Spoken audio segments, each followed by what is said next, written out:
Hi friends, నేను మీ సునీత. నేటి కథలో భాగంగా ఈ రోజున పిల్లల పెంపకం, తల్లిదండ్రుల బాధ్యతలు. ఈ తల్లిదండ్రులు ఈ ఉన్న డబ్బు అంతా కూడా రేపైనా వాళ్ళకే కదా అని అతి గారాపంతో వాళ్ళకి ఏమడిగినా ఇది ఎంతవరకు అవసరం అనే విషయాన్ని మర్చిపోయి వాళ్ళు అడిగిందల్లా ఇస్తూ అతి గారాభంగా పెంచడం వల్ల వాళ్ళు యొక్క జీవితంలోని మాధుర్యాన్ని, విలువల్ని కోల్పోతున్నారు. జీవితంలో చాలా నష్టపోతున్నారు. దానికి సంబంధించిన ఒక మంచి కథని మీకు ఈ ముందుకు తీసుకొచ్చాను. ఈ కథని చెప్పే ముందుగా నా కథని చూస్తున్న ప్రతి ఒక్కరికి కూడా పేరు పేరున ధన్యవాదాలు తెలియజేస్తున్నాను. అలాగే మరింత మంచి కథను మీరు చూడాలి అంటే ముందుగా నా ఛానల్ని సబ్స్క్రైబ్ చేసుకోండి. నేను పెట్టే వీడియోని చివరి వరకు చూడండి, లైక్ చేయండి, కామెంట్ చేయండి, మీ మిత్రులందరికీ కూడా షేర్ చేయండి. ఓకే ఫ్రెండ్స్, ఒక రాజ్యంలో రాజుగారు ఉన్నారు. ఈ రాజుగారికి పాపం సంతానం లేదు. సంతానం కోసం అనేక యజ్ఞాలు, యాగాలు చేశారు. అప్పుడు ఒక ఆడపిల్ల జన్మించింది. ఈ ఆడపిల్లని చక్కగా ఎంతో ఇష్టంతో, మరి లేక పుట్టిన పాప, ఆ డబ్బుకి లోటు లేదు. మహారాజు గారు ఎంతో జాగ్రత్తగా, ఎంతో ప్రేమగా ఆ అమ్మాయి రోజు రోజుకి ఎదుగుతున్న క్రమంలో ఆ అమ్మాయి అడిగిందే తడవుగా అన్నీ ఇచ్చేవాళ్ళు. ఇది వద్దమ్మా, ఇది తప్పమ్మా, ఇది లేదమ్మా అనే ఏమీ లేదు, అడగటమే గొప్ప అన్నట్టుగా ఇచ్చారు.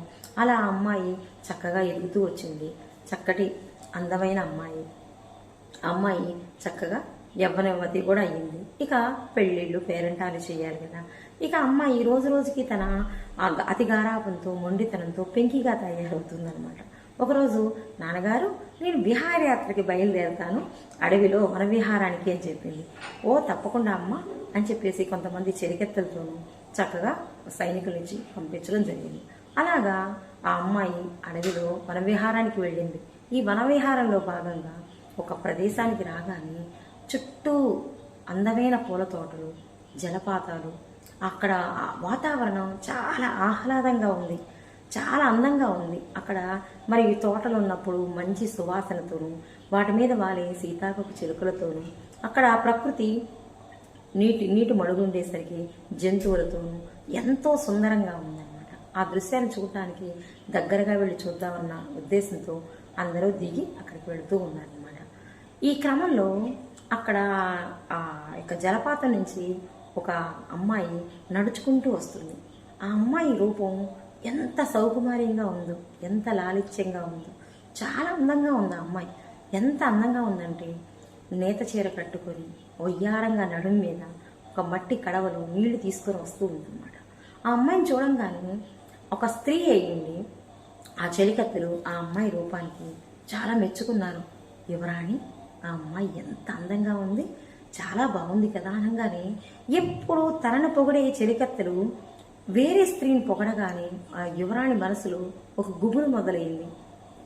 ఏంటి ఇలా, నేను అందంగా లేనా, మీరు మహారాణులు, మీరు చాలా అందంగా ఉంటారు, అనేక నగలు అవి వేసుకున్నారు, మీరు చాలా అందంగా ఉన్నారు. ఈ మాటలు రుచించలేదు ఆ యువరానికి.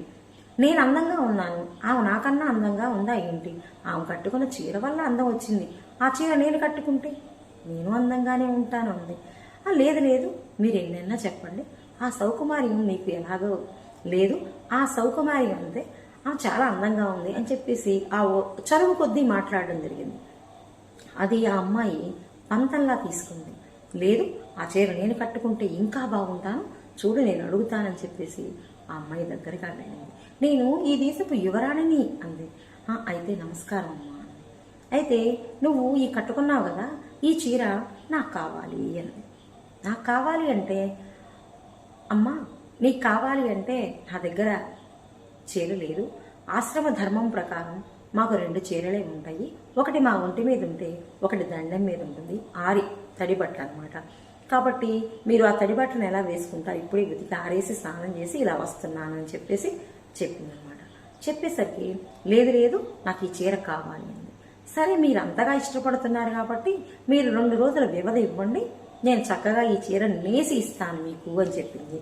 నేసి ఇస్తావా, నేను 2 రోజులు ఆగను, మొండితి పిల్ల కదా, అమ్మాయి అడిగిందే తడవు, ఆ అమ్మాయికి సమయం లేదు, నాకొద్దు, నాకు ఇప్పుడే కావాలని ఒక్కసారిగా ఆ అమ్మాయి ఒంటి మీద చీరని ఇలా పట్టుకొని లాగేసింది.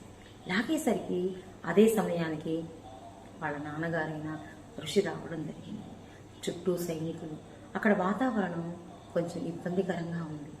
ఒక ఆడపిల్ల ఒంటి మీద చీర లాగడం ఎంత అవమానకరం. అదే నాన్నగారు వచ్చి, అదే నువ్వు ఎంత అహంకారం, నీ అహంకారంతో నువ్వు నా బిడ్డ ఒంటి మీద ఉన్న వస్త్రాన్ని లాగుతావా? నువ్వు ఒక ఆడదానివేనా? ఒక ఆడదాని మర్యాదని నువ్వు పోగొట్టేలాగా ప్రవర్తిస్తున్నావు. నువ్వు గొంగలి పురుగైపోగా కానీ శాపం పెట్టడం జరిగింది. గొంగళి పురుగు అంటే నల్లగా జుబ్బు జుబ్బుగా అసహ్యంగా ఉంటుంది అనమాట. ఈ అందాన్ని చూసుకునే కదా నీకు ఎంత అహంకారం. ఈ అందం దీనిది, అందుకని నువ్వు ఇంత అసహ్యకరమైన గొంగళి పురుగు అయిపోగా కానంగానే ఆ అమ్మాయి గజగజ వణికిపోయింది. ఆ యొక్క చెలికత్తెలు కూడా భయంతో పరుగులెత్తారనమాట. మహారాజు గారికి ఈ వార్తను కాస్త సైనికుల ద్వారా తెలియచేయడం జరిగింది. మహారాజు గారు రాని వచ్చి కాళ్ళ వేళ్ళ ఎంతో ప్రాధేయపడ్డాడు.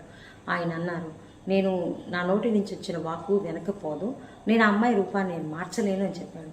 లేదు లేదు గురువు గారు, నన్ను క్షమించండి, నా బిడ్డను క్షమించండి, నా బిడ్డని ఏదో రూపంలో మార్చాలి అంటే, లేదు పూర్వపు రూపాన్ని నేను తీసుకురాలేను, కాకపోతే ఒకటి ఇంత జుగుప్సాకరంగా ఉన్న ఈ గొంగళి పురుగుని కాస్త అందమైన సీతాకోక చిలుకలాగా మారుస్తాను, అంతకు మించి నేనేం చేయలేను అని చెప్పేసి అందమైన సీతాకోక చిలుకలాగా ఆ అమ్మాయిని మార్చడం జరిగింది.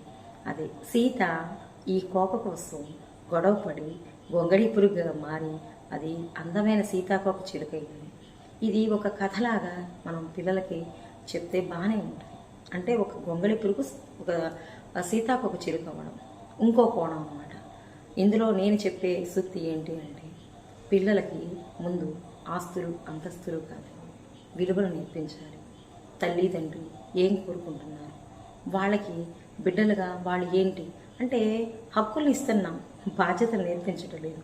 ఎప్పుడైతే బాధ్యతలు విస్మరిస్తున్నారో పిల్లలు వాళ్ళ యొక్క ఆలోచన విధానంలో ఎంతో మార్పుతో ఈ రోజున తల్లిదండ్రులని చూడలేని దుస్థితిలో ఉన్నారన్నమాట. ముందు పిల్లలకి చిన్నతనం నుంచి విలువలు నేర్పించాలి. అవి పెరిగి పెద్దవయ్యి వాళ్ళు సమాజానికి ఎంతో ఉపయోగపడతారు, ఆ కుటుంబానికి ఉపయోగపడతారు. ఇలాగా అటు ఇటు కాకుండా